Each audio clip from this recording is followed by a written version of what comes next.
Dearest Rebecca, உனக்கு நிறைய கேள்வி இருக்குன்னு எனக்கு தெரியும். எனக்கும் தான். ஆஃப்டர் ஆல் லைஃப் ஒரு மிஸ்ட்ரி தானே. ஆனா இந்த உலகத்தில் இருக்கிற எல்லா கேள்விக்கான ஒரே பதில், எல்லா சந்தோஷத்துக்கான ஒரே வழி என்னன்னு கேட்டா நான் இதை தான் சொல்றேன். ஷீப். ஹே, சிரிக்காத. சீரியஸா தான் சொல்றேன்.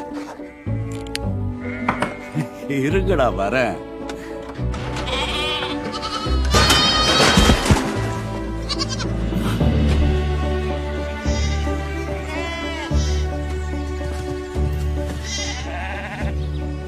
கடைசியா எழுதின லெட்டர்ல எனக்கு எந்த ஷீப் ஸ்பெஷல்னு கேட்டேன். எனக்கு எல்லாருமே ஸ்பெஷல். அதனாலதான் ஒவ்வொருத்தருக்கும் நான் ஒரு பேர் வச்சிருக்கேன். இப்போ இந்த மொரட்டு ரவுடி ட்வின்ஸ் இருக்காங்க, இவங்க பேர் தான் ரானி அண்ட் ரிச். சர் ரிச்ஃபீல்ட் வயசானாலும் எவ்வளவு கெத்தா இருக்காரு பாரு. இவ கிளவுட் புசு புசுன்னு இருக்கால, அப்பப்போ ஒவ்வொரு சீன் போடுவான். இவ ஜோரா கொஞ்சம் ஆர்வக்குள்ளர். மொப்புல் இருக்கிறதுலே பொறுமையானவன். அப்புறம் சாரி, இவனுக்கு வேற என்ன பேர் வைக்கிறதுன்னு தெரியல. அப்புறம் சரி ரைட், நீ கேட்டப்போ எனக்கு எல்லாருமே ஸ்பெஷல்னு சொன்னேன். அதுல ஒரு சின்ன திருத்தம். இவங்க 2 பேரு கொஞ்சம் எக்ஸ்ட்ரா ஸ்பெஷல். தோ செபாஸ்டியன் என் சிங்கக்குட்டி என்ன மாதிரி தனிமையை தேடுவான். அவனுக்கு எப்ப போகணும்னு தோணுதோ போயிடுவான், எப்ப வரணும்னு தோணுதோ அப்பதான் வருவான். அப்புறம் என் செல்ல குட்டி லிலி இங்க இருக்கிறதுலே அறிவாளி. என் மனசுல எப்போ என்ன ஓடிட்டு இருக்குன்னு பார்த்த உடனே கண்டுபிடிச்சிருவா. எல்லாரையும் விட இவளை பாக்குறப்போ ஒரு நிம்மதி கிடைக்கும் பாரு. அது ஒரு ஷெப்பர்டுக்கு தான் புரியும்.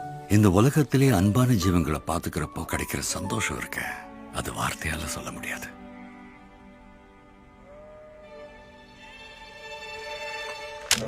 விடிஞ்சதும் அவங்க ஹெல்த் பாத்துக்கிறது தான் என்னோட முதல் வேலை. நல்ல சாப்பாடு போட்டு லூக்கெல்லாம் செட் பண்ணி என்னால முடிஞ்ச அளவுக்கு அவங்கள ஹாப்பியா வச்சுப்பேன். When I wake up, well I know I'm gonna be the man who wakes up next to you. இதெல்லாம் பண்ணி முடிச்சிட்டு அவங்களுக்கு மருந்தும் கொடுப்பேன். இது அவங்களுக்கு பிடிக்கும்னு நினைக்கிறேன். பேச முடிஞ்சா அதுங்களே சொல்லும், மருந்து சாப்பிடணும்ல ஆக்காட்டு.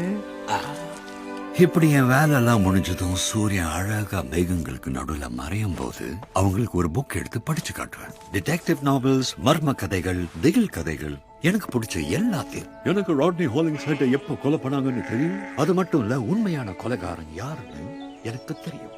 நான் சொல்ற கதைகள் எல்லாம் அவங்களுக்கு புரியுற மாதிரி நானும் நடிப்பேன். ஆனா ஏன்னாதான் என் மனசுல அவங்களுக்கு இன்னொரு தனி இடம் இருந்தாலும் அவங்க எல்லாம் ஷீப் தானே. அடம் பிடிக்காதீங்க, போங்க போய் தூங்குங்க. மீதி கதையை நாளைக்கு பாத்துக்கலாம்.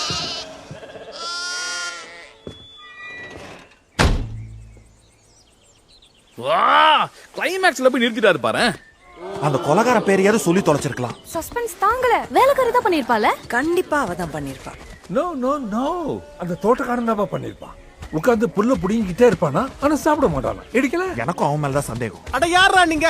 அந்த டாக்டர் தான் பண்ணிருப்பான். வாய்ப்பே இல்ல, அந்த லூஸ் ஆண்டி தான் கொலகாரி. அந்த லூஸ் ஆண்டி கதை 3 கதைக்கு முன்னாடி கதைடா டுபுக்கு. நம்ம எப்படிதான் ஒரே மம்மிக்கு பிறந்தோமோ. ஆரம்பிச்சிட்டாங்கடா. நீங்க எல்லாருமே தப்பா யோசிக்கிறீங்க. 2 சாப்டர் முன்னாடியே நான் கொலைகாரனை கண்டுபிடிச்சிட்டேன். அந்த வேலைக்காரி தானே?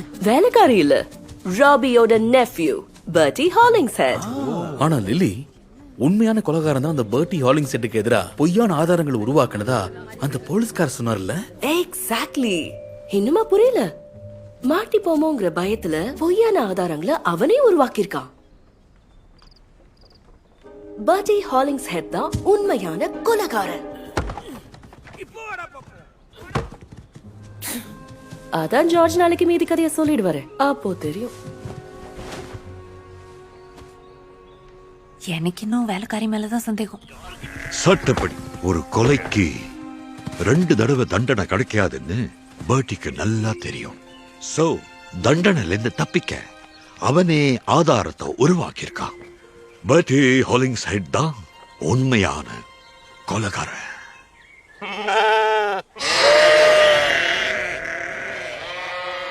பொதுவா என்னோட ஆடுங்கள்லாம் முக்கவாசி நேரம் இதுதான் பண்ணும்.